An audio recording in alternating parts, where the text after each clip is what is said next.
lover ako eh. Nung kami pa ng ex ko. Hayop yun eh. Pero minahal ko naman siya. So, ayun, okay lang ba magkwento ko? Na pakinggan ko kasi ito sa lolo ko. Yung lolo ko, nung tumanda siya, hunter siya. Pero nung bata siya, ang gulo ko diba? Pero nung bata siya, nag-start siya sa mga, nag-inahunt niya mga lamok. Tapos, kinakwento niya sa akin. Sabi niya, pambihira yung mga lamok niya. Hindi ko mapatay-patay. Alam mo yung isa sa pampatay sa lamok, yung sinisindihan mo yung, yung dyaryo. Naugulat siya, hindi mapatay-patay yung lamok. Eh one time, nakahuli siya ng isa. Sabi niya, pambihirang lamok to. Gas mask, tapos may dalang water gun. Sabi niya, kaya pala hindi ko mapatay-patay. Sumunod na hinat niya, daga naman. Kapi, dala siya ng parang air gun. Pagtawid ng daga, tinamaan, patay. Nakatakbo yung isang daga. Sumunod na araw, hinat niya ulit. Tandaan. Nung babaril na ng lolo ko, natawa siya. Alam niyo kung bakit? Yung daga, dahan-dahan lumalabas. May dalang takip ng Vicks. Imbes na baril niya, natawa na siya, nakatakas. Doon nagsimula yung pagiging ito. Kasi ito yung sinasabi niya, pinakamalapit na naging hunter niya. Baboy ramo na ang inaano niya. Hinahunt niya ngayon. Yung baboy ramo, binaril niya. Umilag. Sabi niya, may araw ka din sa akin.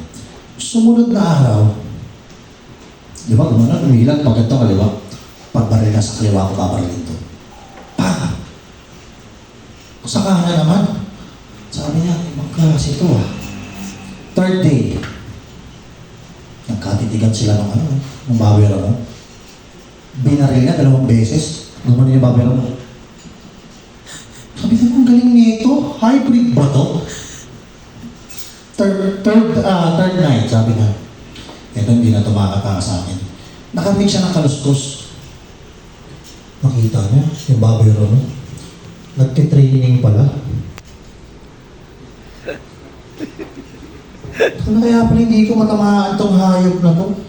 Diba? Nagtitrain siya eh. Tapos naalala ko lang, nung makabalik tayo sa kanina nagsabi ng JS Prom, diba?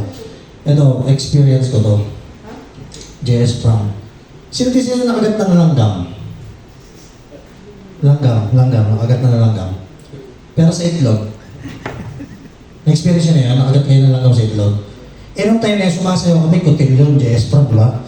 Yung hindi mo may ka-partner ka eh. Hindi mo makamot, hindi mo sayaw. Sabi ko, mamaya ka sa akin sa CR.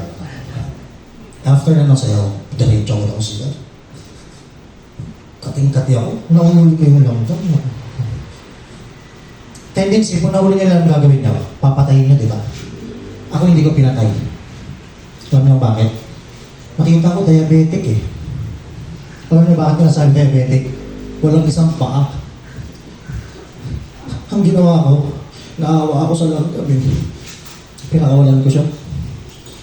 Kaso may rumaraga sa prison. Wala rin, namatay din siya. So, ayun. Okay lang ba? Okay lang ba? Sino dito may paboritong sabon? Sabon? Any brand? Safeguard? Sino dito nakagamit na ng Dove? Yan o.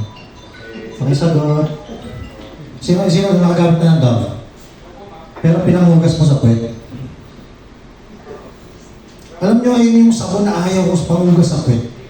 Kasi napapapray ako. Alam nyo bakit? Lord, di ko alam kung bakla ba ako, Kasi ayun yung sabon na kahit gaano mo katagal hugasan, napakatagal mawala ng Di ba? Try nyo subukan para malaman nyo yung joke na to. Hindi actually, experience ko to. Yung kahit yung hugas ako ng hugas, ayaw talaga mawala. Di ba? So, ayan. May kilala ba kayong malibo? Sino malibo dito? Ha? Oh. Ano kayo mag-ano? Ako may kakilala akong Malibog since birth. Kasi yun yung apelido niya eh. Malibog. Si Jules Malibog. Charot. So, nanginginig ako first time na to eh.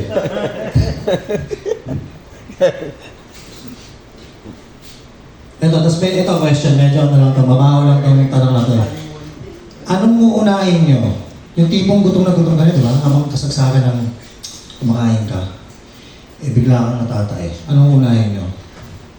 Patapusin yung pagkain mo na sobrang kinikrave mo o pupunta ka sa CR para tapusin yung meeting mo doon? Wala?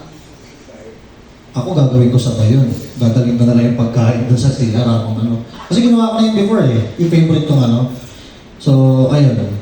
Tapos, ano lang, naalala ko lang, sino dito yung talagang nasa biyahe ka pero sobrang sakit ng tiyan mo, kailangan mo ng ano, kailangan mo ng ilabas?